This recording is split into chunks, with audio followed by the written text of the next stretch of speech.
Oi pessoal, espero que estejam bem. Eu sou o professor Matheus e hoje nessa videoaula trataremos da correção de alguns exercícios, certo? Então, de antemão, eu já peço que vocês abram um livro didático na página 26, certo? Onde a página 26 nos traz algo que tratamos em aulas passadas, uma das aplicações dos números inteiros em nosso dia a dia, certo? Então, para quem gosta de futebol, a gente viu na aula passada que os números inteiros é encontrado em diversas situações do nosso dia a dia, como por exemplo temperatura, altitude, e dentre elas também temos a questão de saldos, como por exemplo o saldo de gol, que é o que nos pede essa questão. Então o que é que fala a quarta questão? A tabela a seguir mostra os 10 primeiros times classificados no Campeonato Espanhol após a 17ª rodada, certo? Então, para quem não é habituado a acompanhar futebol, principalmente campeonatos de pontos corridos, como é o Campeonato Espanhol, então é bom que se conheça o que significa cada letrinha dessa, certo? Então, abaixo na tabela, se vocês observarem no livro de vocês, tem uma legenda, certo? Então, só para explicar, a letra P significa a quantidade de pontos, o J significa a quantidade de jogos, beleza? O V, número de vitórias, o E, número de empates, letra D, número de derrotas, GP é o número de gols prós, ou seja, o número de gols que o time realizou, certo? E o GC, por sua vez, significa gols contras, os gols que o time sofreu. E SG? SG é onde vai se basear nossas atividades, é o saldo de gols, certo? Então, a letra B já pergunta o seguinte, qual é o saldo de gols do Barcelona?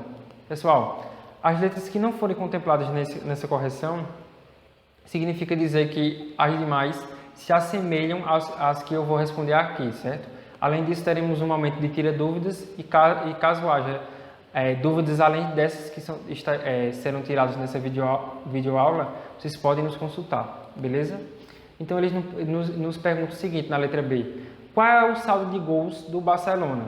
Bom, pessoal, o saldo de gols basta eu subtrair, certo? Ou seja, basta eu calcular a diferença dos gols que o time realizou, certo? E o número de gols que o time sofreu. No caso do Barcelona, que se localiza na terceira posição, ele realizou 42 gols, beleza? E sofreu 17 gols. Então, o Barcelona, pessoal, para eu calcular o saldo de gols, basta fazer GP, que são gols por, menos GC, que são gols contras. Quantos gols o Barcelona realizou? O Barcelona realizou 42 gols, certo? E quantos gols o Barcelona sofreu? 17. Então, 42 menos 17, certo? Dá exatamente quanto, pessoal? Dá exatamente 25. Então, a quantidade de gols que o Barcelona tem em seu saldo de gols são 25 gols, beleza? Então, só apagando aqui. Letra C. Quantos gols o Atlético de Madrid marcou? O Atlético de Madrid, pessoal, se localiza na quarta posição. Na linha que corresponde ao Atlético de Madrid, a gente pode perceber o seguinte, que é dado o número de gols que ele sofreu e o saldo de gols, beleza? Mas o que é que ele quer saber agora? A quantidade de gols que o Atlético de Madrid marcou, realizou. Então, nesse caso, o que é que eu tenho que pensar? Qual o número que, subtraindo 14, retirando 14, dá exatamente 17? E aí, pensaram? Vejam, uma dica que eu dou a vocês é justamente pensar na operação inversa, certo? Então, uma forma simples de encontrar esse número, basta eu somar o 14 ao 17.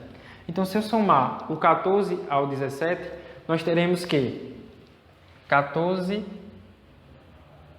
mais 17, certo? 14 mais 17 é igual a 31 gols. Portanto, a quantidade de gols que o Atlético de Madrid realizou é exatamente 31 gols, né? Então, o Real Sociedad sofreu quantos gols? Então, vem aqui, ó, o Real Sociedad, sexta posição, certo? Então, na linha do Real Sociedad, a gente observa que realizou 28 gols e o saldo de gols, certo? São 3. Então, o que é que eu tenho que pensar? Qual o número que eu subtraindo de 28, o resultado dá exatamente 3? E aí? Pensaram? Pessoal, da mesma forma, basta pensar na operação inversa. Ou seja, basta eu subtrair 28 de 3, certo? Subtraindo 28 de 3, eu vou encontrar exatamente o número de gols contra.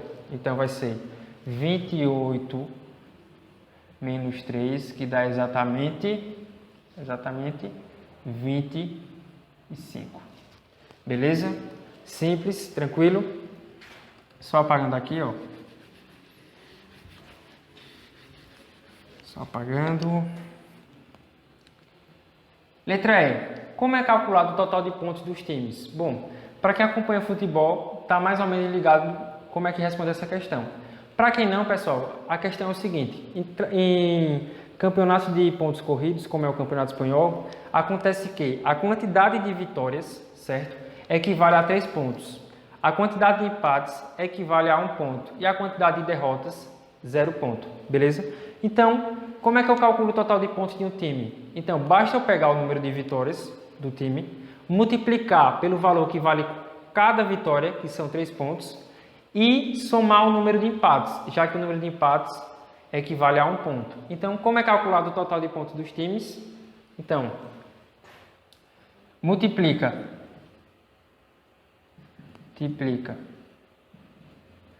o número de vitórias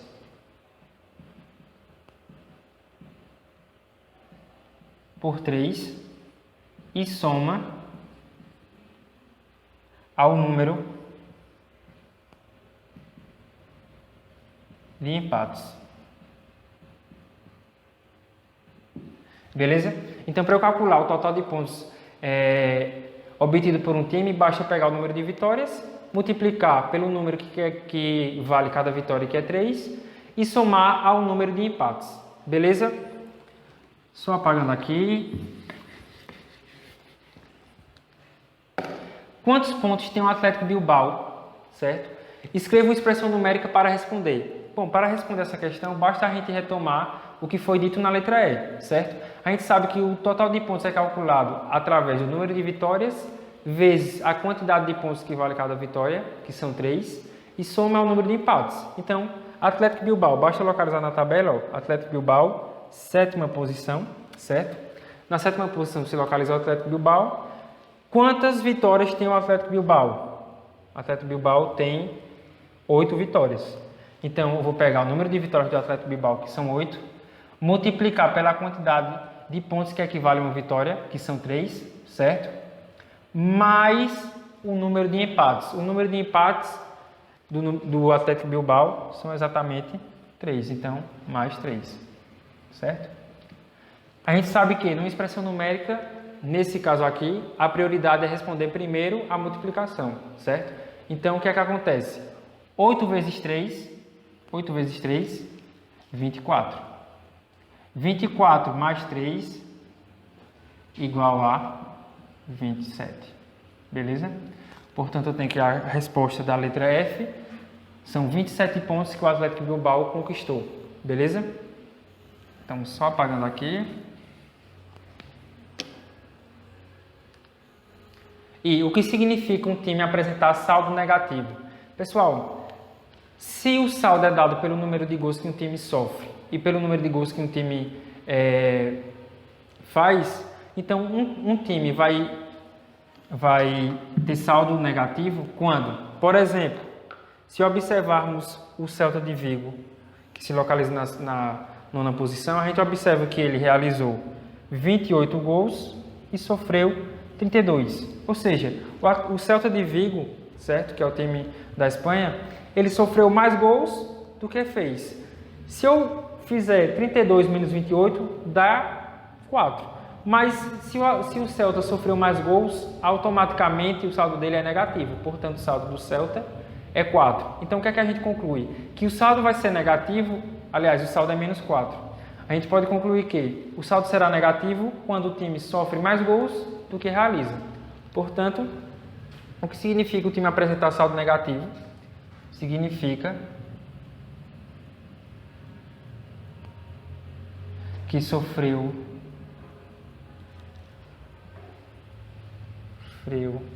mais gols do que realizou.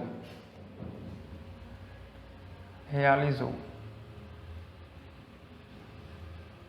Certo?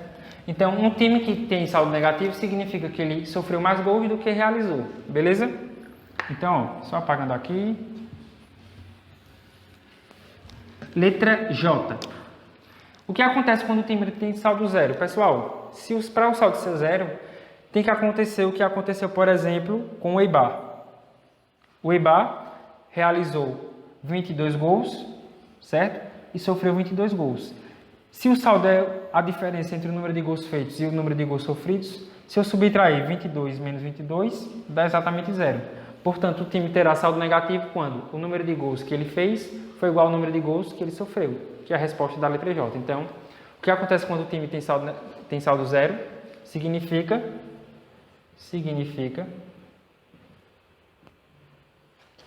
que realizou e sofreu a mesma, o mesmo número, né? O mesmo número de gols. Beleza? Então, para que um time tenha saldo zero, ele tem que sofrer e realizar o mesmo número de gols. Beleza? Apagando aqui.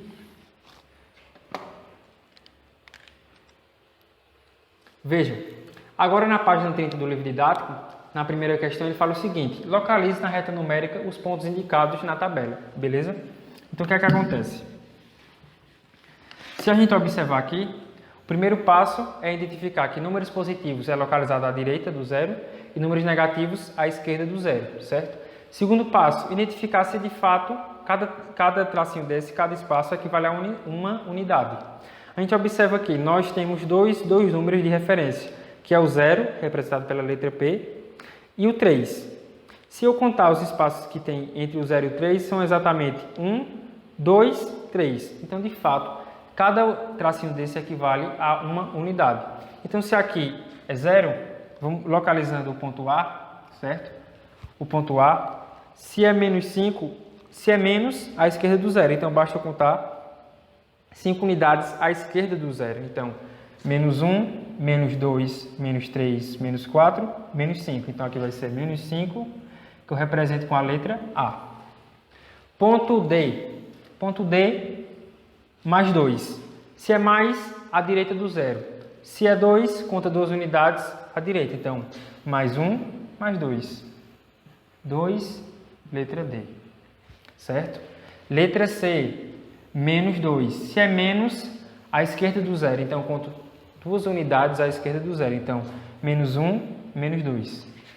Menos 2, letra C. Ok? Letra K. Letra K, mais 3. Se a gente observar na nossa reta numérica, o mais 3 já está representado, certo? Então, o mais 3, letra K.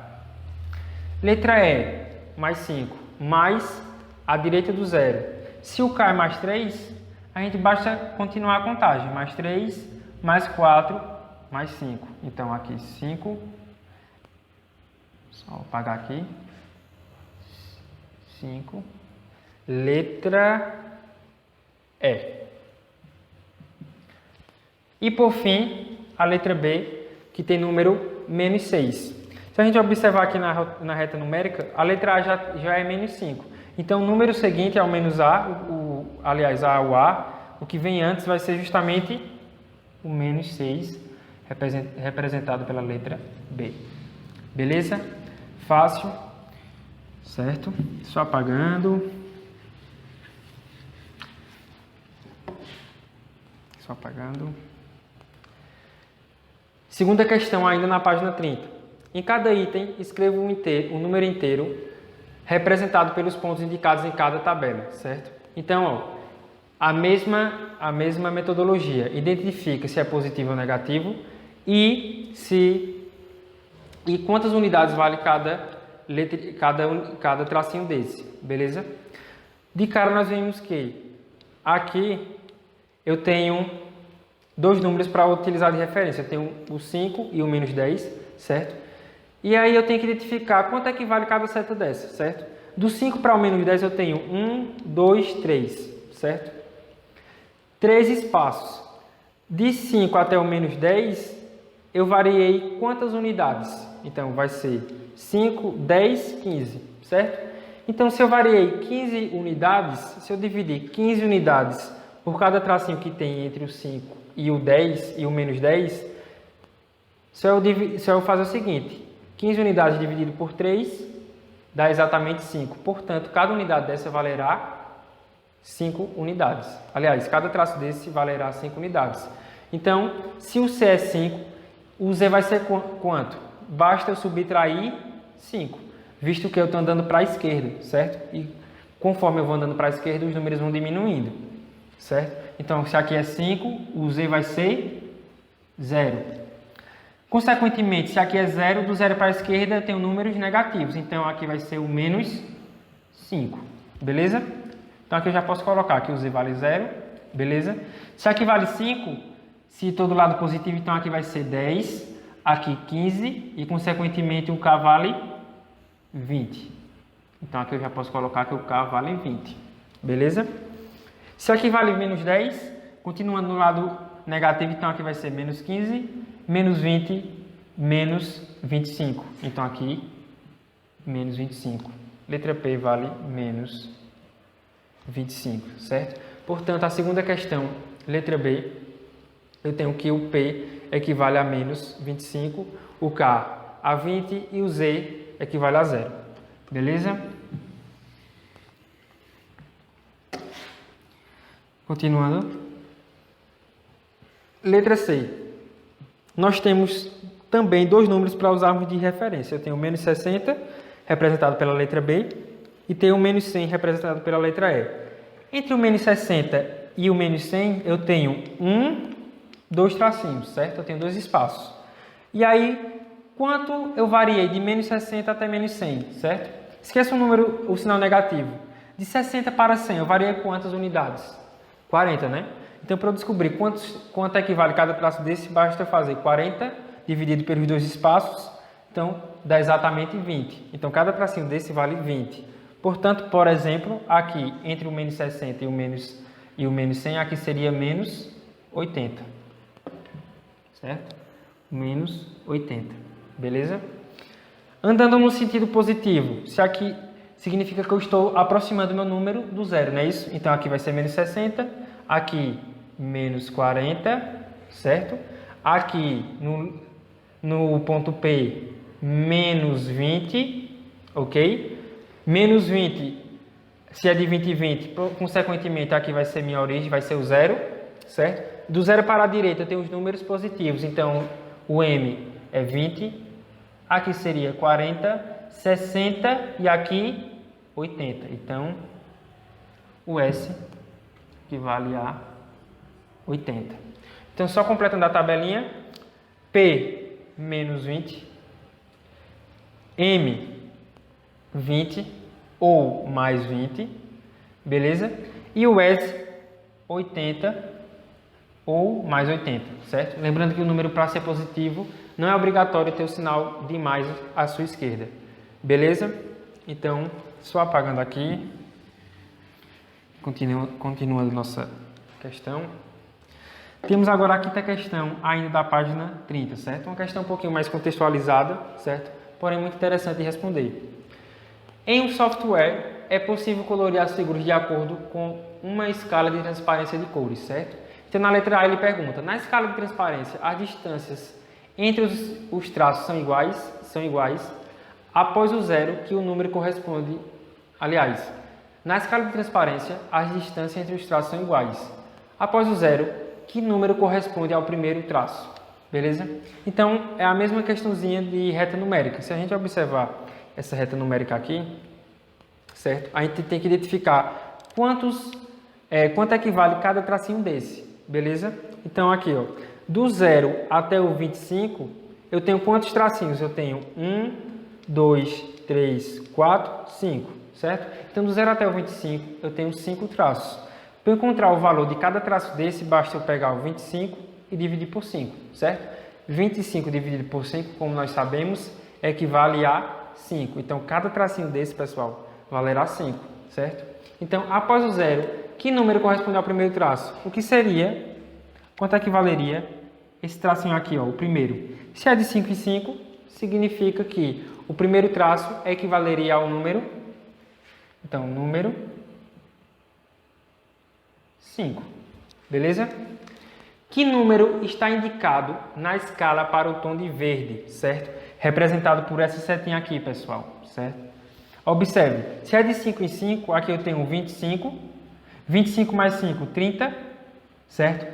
30 mais 5, 35, 35 mais 5, que é onde se localiza essa seta para a cor verde, 35 mais 5, portanto, 40. Então, aqui, 40. Só confirmando, 25 com 5, 30, 30 com 5, 35, 35 com 5, 40, certo? E aí indique o 90 na escala de transparência, beleza? Vejam, se aqui no extremo, no último número é 100 e está de 5 em 5, se eu voltar 100 menos 5, 95. 95 menos 5, 90. Então, ó, a escala de transparência que corresponde ao valor 90 é justamente esse aí, ó, indicado pela seta em vermelho, beleza? Então, corrijam aí. Só passando. Agora eu peço que vocês abram o livro de atividades, página 16, certo? No livro de atividades, na página 16, nós respondemos na videoaula anterior a primeira questão e, portanto, corrigiremos agora a segunda questão, certo? A segunda questão nos pede o seguinte: a seguir são apresentadas algumas informações numéricas. Represente cada uma delas por meio de um número inteiro, certo? Então, o conjunto dos números inteiros são aqueles números que a gente já conhece, né? Os números positivos, os negativos e o zero. Representar através de números inteiros é exatamente isso. Ou utilizar o número positivo, ou utilizar o número negativo, ou utilizar o próprio zero, certo? Então, na segunda questão, letra A, ele já fala o seguinte: o mar Morto banha a Jordânia, Israel e a Cisjordânia. Encontra-se a 417 metros abaixo do nível do mar Mediterrâneo, certo? Então, pessoal, a gente vê o quê? O nível do mar é o nosso referencial, é o nosso ponto zero. Então, temperaturas ou altitudes localizadas abaixo do meu referencial, abaixo do zero, sempre será representado por números negativos. Nesse caso, se são 417 metros abaixo, então o número inteiro que representa são menos 417 metros. Beleza? Letra B. Localizado na cordilheira do Himalaia, o Monte Everest tem 8.848 metros de altitude. Vejam, percebam que ele não está afirmando que está abaixo do nível do mar, certo? Se ele não está afirmando isso, o que a gente conclui é que essa altitude é acima do nível do mar. Se é acima do nível do mar, que é o nosso referencial, ou seja, que é o nosso ponto zero, consequentemente o número será positivo. Então, mais 8.848, certo? Metros. Unidade, metros. Certo? Só passando, apagando aqui.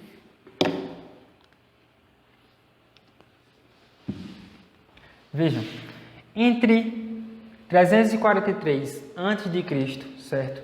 E 340 a.C., um jovem de 17 anos chamado Aristóteles mudou-se para Atenas para estudar com Platão.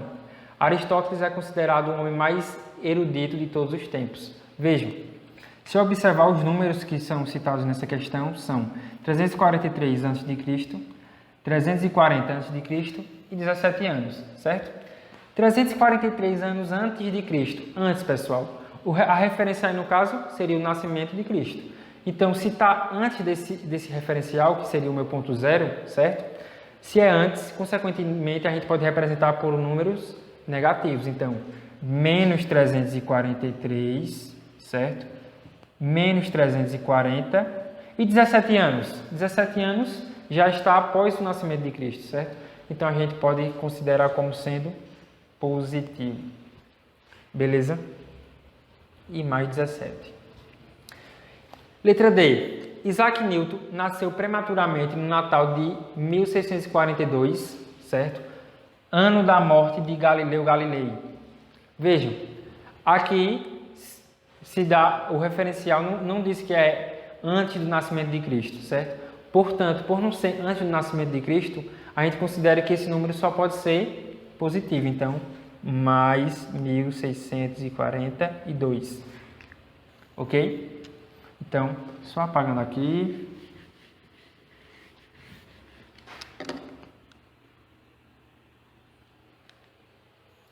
Letra E. K2 é a segunda montanha mais alta do mundo, com 8.611 metros de altitude. Vejam, se tratando de altitude, como não fala que é abaixo do nível do mar, consequentemente essa altitude só pode ser acima do nível do mar. Portanto, a altitude pode ser representada por um número, nesse caso, positivo, de mais 8.611 metros, certo? Letra F. A temperatura na montanha K2 pode chegar a 50 graus Celsius negativos. Nessa questão ele já fala, né? Se é negativo, não tem como ser representado de uma outra forma que não. Menos 50 graus Celsius. Beleza? Só apagando.